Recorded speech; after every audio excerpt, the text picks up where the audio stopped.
Hello दोस्तों, subject board में आपका स्वागत है। तो आज हम क्लास 9 और सब्जेक्ट है हमारा सोशल साइंस एसएसटी, जो इस साल आपका सेशन 23 के लिए आपका हाफ ईयरली एग्जाम होने वाला है।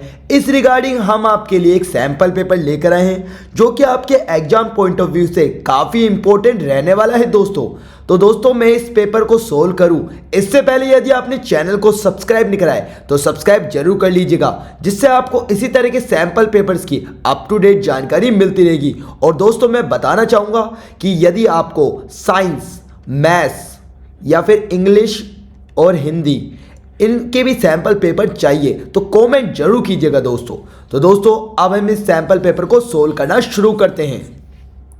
सबसे पहला क्वेश्चन है, देखो, who wrote an influential pamphlet what is the third state. ठीक है, मतलब इसमें देखो, मैं आपको थोड़ा इसको जूम कर देता है। ठीक है, अब ठीक है। तो अब देखिए क्वेश्चन, ठीक है।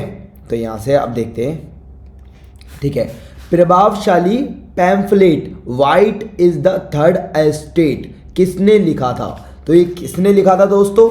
इसको लिखा था आपके अब्बे सीएस ने। किसने लिखा था? अब्बे सीएस ने। तो इसमें बी इसका करेक्ट आंसर होगा। ओके, सेकंड क्वेश्चन है, which of these rights were established as natural and inalienable rights by the constitution of 1791। इनमें से कौन से अधिकार 1791 के संविधान द्वारा प्राकृतिक और अक्षम्य अधिकारों के रूप में स्थापित किए गए थे? तो इसमें right to life, freedom of speech and opinion, equality before the law and all of the above. देखो, इनमें सारे आ जाएंगे तो इसका करेक्ट आंसर क्या आएगा? डी इसका करेक्ट आंसर होगा। ओके, अब देखते हैं नेक्स्ट क्वेश्चन दोस्तों। तो मैं इसको थोड़ा नीचे कर देता हूं। देखो, नेक्स्ट क्वेश्चन है, the central power during the first world war included countries like Germany, Turkey and, ठीक है, डैश डैश डैश, इस तरह से। प्रथम विश्व युद्ध के दौरान केंद्रीय शक्तियों में जर्मनी, तुर्की और यहाँ पर कौन मिला जैसे देश शामिल थे? तो फ्रांस था, ऑस्ट्रिया था, ब्रिटेन था, रूस था। तो इसका करेक्ट आंसर क्या होगा दोस्तों? ऑस्ट्रिया आपका इसमें और इंक्लूडेड था। ओके, तो इसमें बी आ जाएगा। अब नेक्स्ट है, the northern most range of the Himalayas is known as. Himalaya की सबसे उत्तरी सीमा के रूप में जाना जाता है। तो इसमें आपको हिमाद्री दे रखा है, लेसर हिमालय दे रखा है, आपका शिवालिक दे रखा है, नन ऑफ द अबव दे रखा है। तो इसका करेक्ट आंसर आएगा दोस्तों आपका हिमाद्री। ए इसका करेक्ट आंसर हो जाएगा। ओके, अब देखते हैं नेक्स्ट। तो नेक्स्ट क्वेश्चन की तरफ चलते हैं दोस्तों हम। देखो, फिफ्थ क्वेश्चन है, बरखान आर फाउंड इन, ठीक है, बरखान पाए जाते हैं desert regions, plains, plateaus and hilly regions. तो इसका जो करेक्ट आंसर है वो डेजर्ट रीजन में पाए जाते हैं बरखान, रेगिस्तानी क्षेत्र में। ओके, अब देखते हैं नेक्स्ट क्वेश्चन दोस्तों। तो सिक्स्थ क्वेश्चन है, how many members are elected to national people congress from all over China. पूरे चीन से नेशनल पीपुल्स कांग्रेस के लिए कितने सदस्य चुने जाते हैं? तो इसका करेक्ट आंसर है दोस्तों आपका 3000। क्या आएगा? 3000। बी इसका करेक्ट आंसर होगा। ओके, अब देखते हैं नेक्स्ट। तो नेक्स्ट क्वेश्चन देखते हैं दोस्तों हम। देखिए, which of the following sentence is wrong about doctor B R Ambedkar. निम्नलिखित में से कौन सा वाक्य डॉक्टर बी आर अम्बेडकर के बारे में सही नहीं है? तो he was the chairman of the drafting committee, ये तो आपका एकदम सही है। फिर बी वाला देखो, इसमें दे रखा है, he was born in Maharashtra, ठीक है, वो महाराष्ट्र में नहीं हुए थे, वो एमपी में हुए थे। ठीक है, he was the law minister in post independent, ये भी राइट है। He was the founder of Republican party of India, ये भी सही है। तो इसका करेक्ट आंसर क्या आ जाएगा? बी इसका इनकरेक्ट है, डॉक्टर बी आर अम्बेडकर के बारे में।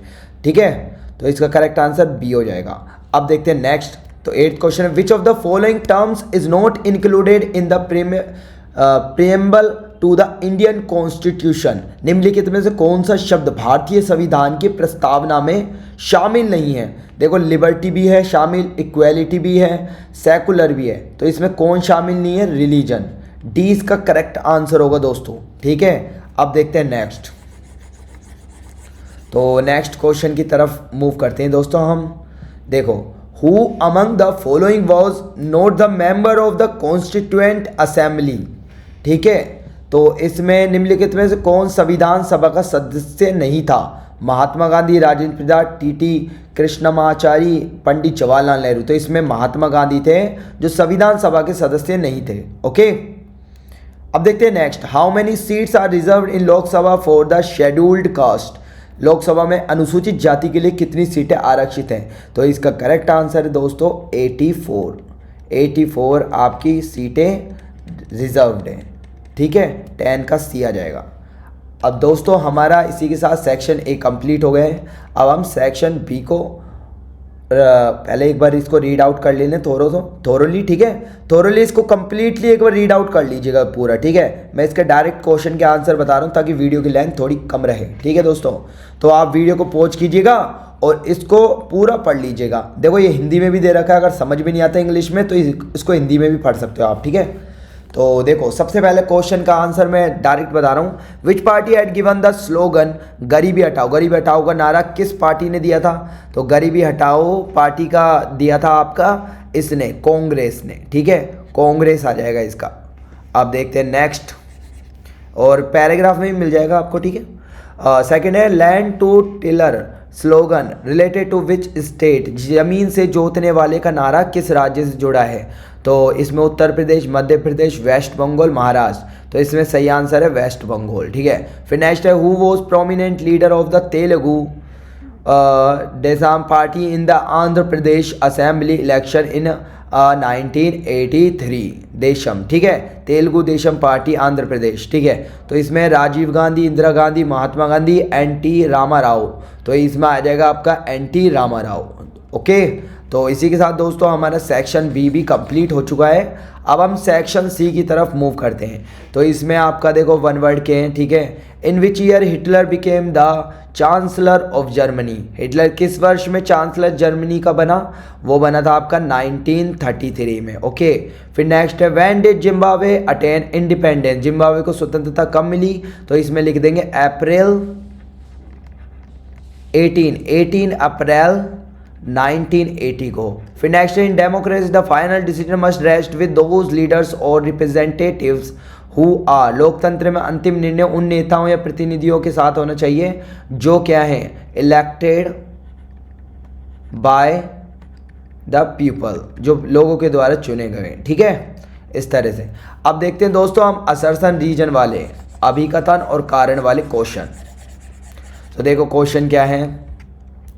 देखो क्वेश्चन है असर्शन का आपके पास दोज हु रेस्ट्रिक्टेड, आपका यहाँ दे रखा है कलेक्टिविजेशन। ठीक है, were severely punished, many were deported and exiled. ठीक है, और फिर ये वाला क्या सेंटेंस है, कैसे? सामूहिकरण का विरोध करने वालों को कठोर दंड दिया जाता है। ठीक है, और कई को निर्वासित किया गया था। ठीक है, तो ये वाला जो स्टेटमेंट है वो एकदम क्या है आपका, एकदम ये जो स्टेटमेंट है देखो दोबारा से पहले 2000 restricted collectivisation were severely punished, many were deported and exile. ठीक है, एकदम ट्रू है। ठीक है, फिर नेक्स्ट देखते हैं reason Stalin's government allowed some independent cultivation but treated such cultivators sympathetically. ठीक है, सिम्पैथेटिकली। तो इसका जो है ये फॉल्स है आपका। तो देखो असर्शन तो ट्रू है आपका और रीजन फॉल्स है, तो इसका करेक्ट आंसर क्या आ जाएगा? सी आ जाएगा दोस्तों। ओके, अब देखते हैं next 7th question. The Indian constitution came into force with effect from 26 January 1950। एकदम ट्रू है ये। फिर नेक्स्ट है 26 January celebrated as a republic day. ये भी ट्रू है। तो यानी कि ये रीजन असर्शन को क्लेरिफाई भी कर रहा है और दोनों ट्रू भी है। तो इसमें कौन सा आ जाएगा? ए वाला, both assertion reason true and reason is the correct explanation of assertion. Okay, तो अब देखते हैं नेक्स्ट दोस्तों, ये हमारे असर्शन रीजन वाले भी हो चुके हैं। ठीक है, अब ट्रू फॉल्स वाले करने हैं, तो ट्रू फॉल्स वाले कर लेते हैं हम दोस्तों। देखो सबसे पहले about 250 families of total 450 families of Palampur. ठीक है, तो पालमपुर और ये विलेज आर लैंडलेस। तो ये देखो ट्रू आएगा फॉल्स आएगा। तो इसका आंसर जो आएगा वो मैं आपको बता देता हूँ। इसका जो करेक्ट आंसर आएगा, तो इसका आंसर क्या आ जाएगा आपका, इसका आ जाएगा फॉल्स। ठीक है, तो इसका लगा देना फॉल्स। फिर नेक्स्ट क्वेश्चन है agriculture is the part of primary activities. ठीक है, तो इसमें कृषि प्राथमिक गतिविधियों का हिस्सा है, तो ये बात आपकी ट्रू है। ठीक है, इसको कर लेना ट्रू। फिर नेक्स्ट क्वेश्चन है who wrote the book spirit of loss. ठीक है, तो स्पिरिट ऑफ लॉस पुस्तक के लेखक कौन है। ठीक है, तो इसमें लगा देंगे मोंटेस्क्यू। ठीक है, मोंटेस्क्यू ये लगा देना। फिर नेक्स्ट क्वेश्चन है what is the total area of India. तो इसका आ जाएगा भारत का कुल क्षेत्रफल कितना है, 3.28 मिलियन स्क्वायर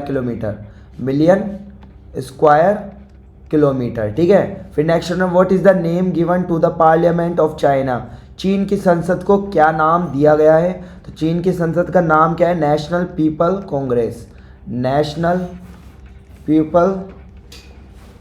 कांग्रेस। फिर नेक्स्ट क्वेश्चन है give one example working capital, कार्यशील पूंजी का एक उदाहरण दे। तो इसमें लिख देना कैश इन हैंड। ठीक है, कैश इन हैंड। तो इस तरह से ये वाले दोस्तों हमारा ये वाला सेक्शन भी हो चुका है।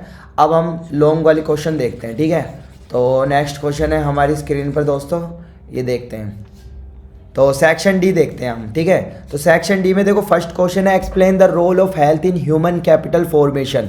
मानव पूंजी निर्माण में स्वास्थ्य की भूमिका की व्याख्या कीजिए। और में क्या है, what are the factors affecting the climate of India. Bharat की जलवायु को प्रभावित करने वाले कारक कौन कौन से हैं। एक तो ये, फिर नेक्स्ट क्वेश्चन देख लेते, तीनों एक साथ देख लेते हैं, है ना।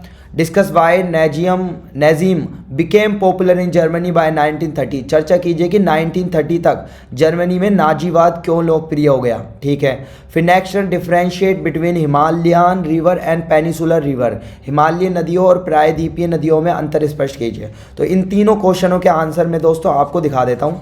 यहाँ पर ये मैंने बना रखे हैं, तो मैं आपको दिखा देता हूँ। ठीक है, यहाँ से आप इसका स्क्रीनशॉट ले लीजिएगा दोस्तों। ठीक है, तो मैं आपको ये दिखा देता हूँ। देखो सबसे पहला जो क्वेश्चन है उसका आंसर ये रहा, और यहाँ से आप इसका स्क्रीनशॉट ले सकते हो। ठीक है, रीड आउट कर लेना, मैं वीडियो को पॉज करना और यहाँ से स्क्रीनशॉट ले लेना। ठीक है, और नेक्स्ट जो क्वेश्चन है उसका आंसर मैं दिखा देता हूँ आपको। नेक्स्ट क्वेश्चन का आंसर ये रहा। ठीक है, तो इसका स्क्रीनशॉट ले लीजिएगा। ठीक है, फिर नेक्स्ट क्वेश्चन है हमारे पास ये वाला, discuss why Nazism became popular in Germany by 1930। तो इसका आंसर यहाँ से यहाँ तक है पूरा टोटल, तो इसका भी आप स्क्रीनशॉट ले लीजिएगा दोस्तों। ठीक है, तो अब देखते हैं हम नेक्स्ट। तो नेक्स्ट क्वेश्चन था हमारी स्क्रीन पर दोस्तों ये वाला। ठीक है, differentiation between Himalayan river and peninsular river. तो देखो इसमें मैंने काफ़ी डिफरेंस बता रखे हैं, तो इसमें से ना कोई भी आप 5 अंतर लिख दीजिए। जैसे पहला ये हो गया, सेकंड ये हो गया, थर्ड ये हो गया, फोर्थ ये हो गया। ठीक है, और फिफ्थ ये हो गया। ठीक है, ये पूरा ये फोर्थ, रुक जाओ एक मिनट, ये फोर्थ और फिफ्थ मैं आपको दिखाता हूँ अभी। ठीक है, 4 हो गए, 4। ठीक है, इसका स्क्रीनशॉट ले लीजिएगा पहले तो। ठीक है, अब ये वाला, ठीक है, यहाँ से स्क्रीनशॉट ले लीजिएगा। ठीक है दोस्तों, हमारे ये वाला क्वेश्चन बचा था कि मैप वर्क का 17 क्वेश्चन। तो इसमें से showing following N outline map of India, इसमें केरला बताना है आपको, और इसमें प्लेट्यू बताना है, दक्कन और रिवर इंडस। तो इंडस रिवर तो यहाँ से यहाँ तक होती है। ठीक है, ठीक है, ये वाला सी वाला तो ये वाला हो जाएगा। ठीक है, और आपका केरला यहाँ पर हो जाता है, केरला इधर कर देना, केरला वाला ये आपका ए हो जाएगा। और आपका प्लेट्यू डेक्कन का पठार ये इस वाले रीजन में होता है। ठीक है, इस वाले रीजन में होता है। ठीक है, इस तरह से आपका ये मैप वर्क भी हो गया। तो इस तरह से दोस्तों हमारे ये सैम्पल पेपर फिनिश होता है। तो उम्मीद करता हूँ दोस्तों कि इस सैम्पल पेपर ने आपके एग्जाम प्रिपरेशन को काफ़ी बूस्ट किया होगा। इसी तरह के इन्फॉर्मेटिव सैम्पल पेपर्स की अप टू डेट जानकारी पाने के लिए आज ही चैनल को सब्सक्राइब कीजिएगा और बेल आइकन के बटन को दबाना ना भूलिएगा। तो दोस्तों हम फिर से मिलेंगे, बाय बाय।